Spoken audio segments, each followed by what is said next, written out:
বন্ধুরা, বঙ্গলালনার নতুন একটা ব্লগ ভিডিওতে তোমাদের অনেক অনেক স্বাগত জানাই। তো আজকের এই ভিডিওটা হচ্ছে সিকিমের আমাদের ঘোরার টোটাল ভিডিওটা। তো আজকে হচ্ছে ডে 1, আর আমাদের কোনো আগে থেকে প্ল্যান প্রোগ্রামিং কিছুই ছিল না যে আমরা এই ট্যুরটায় যাব, কারণ আমার ছেলের খুব তাড়াতাড়ি পরীক্ষা। তো একদিনের নোটিসে জাস্ট আমরা বেরিয়ে পড়েছি তল্পিতল্পা গুটিয়ে, একদমই বলতে পারো। অ্যাকচুয়ালি আমাদের একজন খুব ক্লোজলি দাদা, উনি ট্যুরিস্ট গাইড, মানে এটার সাথে যুক্ত, ট্রাভেলের সাথে। তো ওনার একটা প্রোগ্রাম হয়েছিল যে north Sikkim, silk route, Gangtok এই জায়গাটা ঘুরতে যাওয়ার। তো আমাদেরকে অনেক আগে বলেছিল, কিন্তু আমরা তখন বলেছিলাম যে না, আমাদের হবে না। তো যাই হোক, সেই নিয়ে আর আমাদের কোনো কথা হয়নি। তো যাওয়া মানে ওর সাথে আরও যারা ফ্যামিলিরা যাবে তাদের টোটালি যাওয়া কমপ্লিট, মানে যাওয়ার সমস্ত কিছুই কমপ্লিট হয়ে গেছিলো, ট্রেনের টিকিট কাটা থেকে শুরু করে। লাস্ট মোমেন্টে মঙ্গলবার দিন যে 5 জনের ফ্যামিলিটা যাওয়ার কথা ছিল, সেখান থেকে 3 জন কোনো কারণে, অসুস্থতার কারণেই হবে হয়তো, তারা ক্যান্সেল করে, যেতে পারে না। আর তাদের মধ্যে 2 জন গেছিল, আর 2টো ফ্যামিলি গেছে। আর এইবারে তখন হঠাৎ করেই সেই দাদা আমাদেরকে ফোন করে, মানে আমার হাজব্যান্ডকে সবার প্রথমে ফোন করে জানায় যে এই 3 জনের জায়গায় তোরা চল। কিন্তু ওরা ওদের যাওয়ার টিকিটটা ক্যান্সেল করে দিয়েছিল। তো মানে ট্রেনের টিকিটটা ওরা ক্যান্সেল করেছিল। তো এবারে আমাদের সমস্যা হয়ে গেছিলো যে আমরা সেই মুহূর্তে ট্রেনে কোনো রিজার্ভেশন বুকিং পাইনি, এমনকি বাসেও আমরা কোনো রিজার্ভেশন পাচ্ছিলাম না। তো এরকম হয় অনেক সময় অনেকের সাথে। তো তোমাদের সাথেও যদি এরকম কিছু হয়, তো তার জন্যই ঘটনাটা তোমাদের সাথে আমি শেয়ার করলাম। তো আমি আর আমার হাজব্যান্ড যেদিন আমাদের যাওয়ার কথা, বৃহস্পতিবার, মানে দোলের আগের দিন সকালবেলা, আমাদের হসপিটালে একটু কিছু কাজ ছিল, ডাক্তার দেখানো ছিল। তো ওখান থেকে আমরা ডিরেক্ট ধর্মতলায় চলে যাই বাস স্ট্যান্ডে।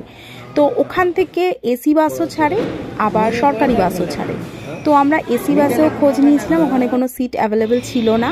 আর সরকারি বাসের ওখানে গিয়ে আমরা কথা বলেছিলাম। তো মানে আমার হাজব্যান্ডের একজন চেনাশোনা ওখানে ছিলেন, তো তাকে ফোন করে অনেকবার বলার পরে তো তিনি ভেতরে একজনকে বলে দিয়েছিল। তো অনেক চেষ্টা চরিত করার পরে দেখা গেল যে বিকেল 4টের একটা বাসের মানে টিকিট কনফার্ম হয়েছে। তো যাই হোক, সেই টিকিটেই আমরা মানে ওখান থেকে টিকিট কেটে নিই। কাটার পরে এবার ধর্মতলাতে ওখানে টিকিটের ওখানে বসে থাকতে থাকতেই আমাদের 1:30 বেজে দেয়, মানে টিকিট হাতে পেতে পেতে। তো তারপরে ওখান থেকে আমরা বাইক নিয়ে আধা ঘন্টার মধ্যে আমরা বাড়িতে এসে পৌঁছই খড়দায়। আসার পরে মানে আমি যেহেতু কনফার্ম ছিলাম না, সেই কারণে আমি লাগেজও ঠিকভাবে প্যাকিং করিনি। তো 2:10-15 নাগাদ আমরা বাড়িতে পৌঁছই, এবং বিশ্ব একদিক দিয়ে আমাকে ভাত মেখে খাওয়াচ্ছিল আর আমি ট্রলি গোছাচ্ছিলাম। তো অনেক জিনিসপত্রই একটু ভুল ভ্রান্তি হয়েছে নিতে, কিন্তু ওই মানে 2:30 থেকে 3টের মধ্যে মানে টোটাল আমি লাগেজ প্যাকিং করে ফেলি খুবই তাড়াতাড়ি। তারপরে স্নান করেছিলাম, স্নান করে 3টের সময় বাড়ির থেকে বেরিয়ে গেছিলাম। তো বাড়ির থেকে বেরিয়ে আমরা এখানে শিয়ালদা থেকে ট্রেন ধরি। ট্রেন ধরার পরে ওখান থেকে আমরা মেট্রোতে উঠে তখন আমাদের কাছে ফোন আসে যে বাস কিন্তু 4টের সময় ছেড়ে দিয়েছে। তো মেট্রো থেকে আমরা নেমে ওখানে বাসের ড্রাইভারের ফোন নাম্বারটা নিই। তো নেমে ওখান থেকেই আমরা মানে একটা ট্যাক্সি বুকিং করি। তো সাথে বাসের ড্রাইভারের সাথে আমাদের মানে ফোনেতে কথা চলছিল। তো তিনি বললেন রাজারহাটের ওখানে মানে দাঁড়াতে। তো রাজারহাট অবধি যেতে যেতেই দেখলাম আমাদের গাড়ির পিছনে বাস রীতিমতন আসছে। তো লাকিলি আমাদের ট্যাক্সি ড্রাইভারটিও খুব ভালো ছিলেন, উনি আমাদের বাসটা পাইয়ে দিয়েছিলেন, ধরিয়ে দিয়েছিলেন। তো ওখান থেকে নেমে আমরা বাসে উঠি, এবং মানে খুবই ভাগ্য আমরা বাসটা পেয়ে গেছিলাম, এবং আমরা বাসে করেই শিলিগুড়ি পর্যন্ত আমরা যাই। তো বৃহস্পতিবার আমরা বাসে উঠি, আর শুক্রবার দিন ভোর 5টার সময় আমরা শিলিগুড়িতে নামার পরে ওখানে কিছুক্ষণ বসে থাকার পর এই 5:30 পৌনে 6টা নাগাদ ওখান থেকে আমরা অটো ধরে এনজিপিতে আসি। ওখান থেকে আমাদের গাড়ি টোটালি বুকিং করাই ছিল।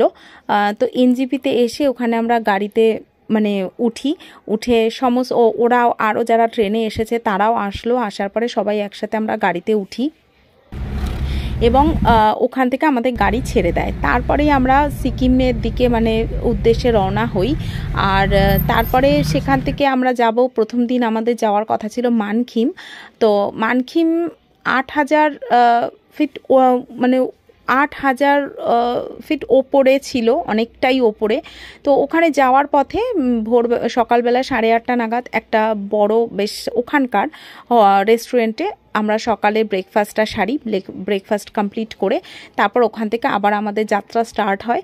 তো যেতে যেতে অনেকটা উঠছি, ওঠা যেন আর শেষ হচ্ছে না। তারপরে অগত্যা গিয়ে পৌঁছলাম 3টে সাড়ে 3টে নাগাদ। তো 3টে সাড়ে 3টে নাগাদ ওখানে গিয়ে পৌঁছে তো হতবাক, কারণ বারান্দাটা এত সুন্দর আর বারান্দাটার সামনে এত সুন্দর ভিউ। আর আমাদের হোমস্টেটা ছিল একদম টপে ছিল। ওখান থেকে মানে ভিউ এত সুন্দর। আর ওই বারান্দার দুপাশে দুটো রুম ছিল, ওটা মানে 3 জন অনায়াসে ওই রুমে থাকতে পারবে। তো ওই রুম থেকেও ভিউ মারাত্মক সুন্দর, মানে বলে বোঝানো যাবে না। আর দুটো ছিল বড় বড় রুম, তো ওগুলো একটু মানে খুব একটা ভেতরে না, যাই হোক একটু ভেতরে, মানে একটু হেঁটে যেতে হবে। তো ওই রুমটা আমরা নিয়েছিলাম, আর একটা ফ্যামিলি নিয়েছিল। তো মানে কি বলবো, মুখে ভাষা নেই বলে বোঝানোর, এত সুন্দর ভিউ ছিল। মানে বারান্দা থেকে তো ঘরে যাওয়ার ইচ্ছেই করছিল না। আর সাংঘাতিক রকমের একটা ঠান্ডা ওখানে, মানে জাস্ট হাড়ের ভেতর পর্যন্ত কাঁপিয়ে দিচ্ছিল।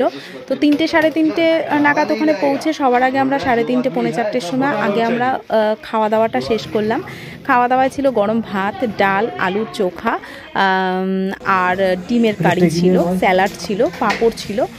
তো এগুলো খাওয়া দাওয়া কমপ্লিট করে আমরা আর রুমে বসিনি, সোজা ওখান থেকে আরেকটু নিচ থেকে মানে সিঁড়ি ছিল, ওখান থেকে নেমে আমরা আমব্রেলা ভিউ পয়েন্টটা একটু দেখতে গেলাম। তো ওটা দেখে উঠতেই দেখলাম ঝুপ করে অন্ধকার নেমে গেছে। আর পাহাড়ে জানো তো ঝুপ করে অন্ধকার নেমে যায়। তো তাড়াতাড়ি করেই আমরা উপরে উঠে চলে এসেছিলাম। সন্ধেবেলা আমরা একটুখানি চা, একটু ভেজ পকোড়া, এই স্ন্যাকিংগুলো করেছিলাম। করার পরে আমার শরীর এত টায়ার্ড ছিল যে আমি ঘুমিয়ে পড়েছিলাম। মানে তারপর থেকে আর কোনো শ্যুট নেই প্রথম দিনের, আমি ঘুমিয়ে পড়েছিলাম। ছেলে খাবার নিয়ে এসেছিল, কিন্তু আমি কোনোভাবেই চোখ খুলে তাকাতে পারিনি এবং খাওয়াও আমার হয়নি। তো চলো আজকের ভিডিওটা আমি এখানেই এন্ড করে দিচ্ছি। সিকিমের অনেক সুন্দর সুন্দর জায়গা রয়েছে, অনেক কিছু তোমাদের সাথে শেয়ার করার আছে। তো তোমরা চোখ রাখতে কিন্তু একদম ভুলো না। নতুন ব্লগ ভিডিও নিয়ে খুব তাড়াতাড়ি আবার তোমাদের সাথে দেখা হবে। ততক্ষণের জন্য সকলে খুব ভালো থেকো, সুস্থ থেকো এবং সাবধানে থেকো। টাটা।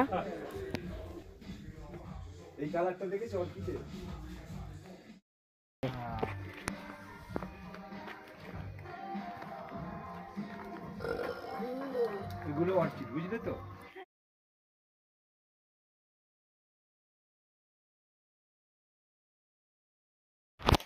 হ্যাঁ চলুন আমরা ওই আমব্রেলা ভিউ পয়েন্ট দেখতে যাবো। আমব্রেলা ভিউ পয়েন্ট আছে না?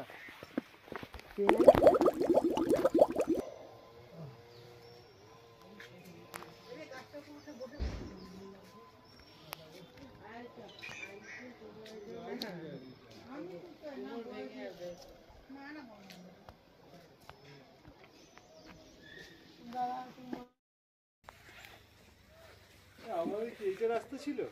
হ্যাঁ এখান দেখেছি। উনুনটা কি সুন্দর বানিয়েছে। হ্যাঁ ভালো বানিয়েছি, ঘরে এটা ধরো না, এটা ধরো। শাটারটা খোল।